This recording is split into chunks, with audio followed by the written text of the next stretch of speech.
बहावलपुर बाकी सारे डू जहाड़े थी गए सारे वर्कशॉप चलती पे अलहमदुलिल्लाह सारे बालें दे फाइवर दे अकाउंट ही बन गए शॉपफाई दे स्टोरी लॉन्च थी गए कल असा इन्हें दा फेसबुक ऐड बड़े सो मतलब अज सवेरे क्योंकि हुन टाइम थींदा पे 3:54 रात दे 3 थींदे पे मतलब बीमार चेंज थी गए अज असा उन्हें they add manager which ad set करवे सो संडे वाली डिमार उन्होंने जेरे आर्डर आए पे सन वो आर्डर फुलफिल करे सो इनका नतीजा क्या थी ये 7-8 दिन की जी वर्कशॉप है बाल फ्रीलांसर ही बन गए बाल ई कॉमर्स के एक्सपर्ट ही बन गए उन्हें प्रैक्टिकली कर गए ये प्रैक्टिकल चीज़ें इन्हें को जितना इंप्लीमेंट करो प्रैक्टिकली इंप्लीमेंट करो उवें ही रिजल्ट निकलते गाली नाल तो तुस जहाज बढ़ा सकते वे लेकिन प्रैक्टिकली बड़ी मेहनत लगती है और इन्हें 7 बालें मैं इन्हें बालें की अजमत को सलाम करें 3-4 घंटे ते लगातार लेक्चर प्रैक्टिकल ने किया विदाउट एनी ब्रेक गैप ना इन्हें को खावन पीवन का वक्फा है ना कोई भी गैप है और मैं भी 2-3 घंटे लगातार क्लास खड़ा रह गया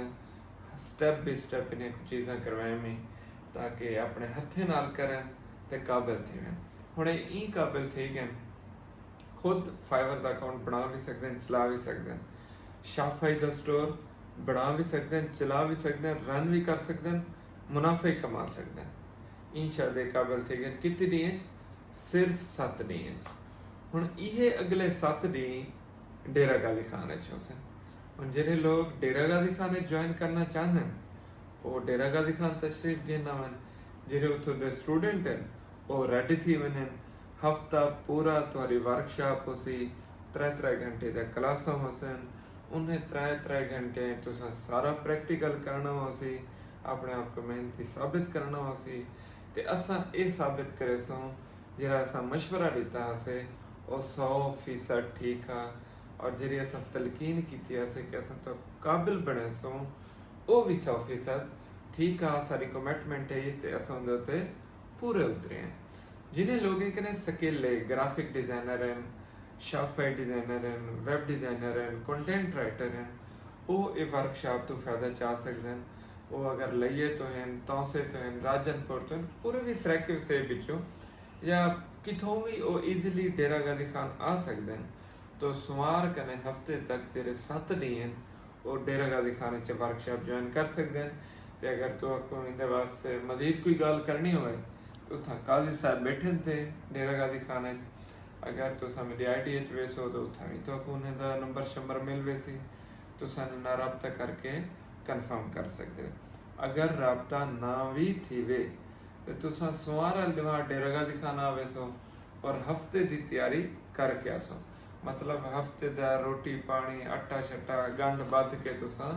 ISAT जी खाना होने उतना कन हफ्ते की वर्कशॉप डेली दे 3 घंटे इम्तियाज सैफुल्ला दे नाल या तो तुसां सुन के पागल थी वैसो या पीछे काबिल थी वैसो लेकिन मेरी पूरी कोशिश है कि तुसां काबिल थी वञो काबिल थी वञो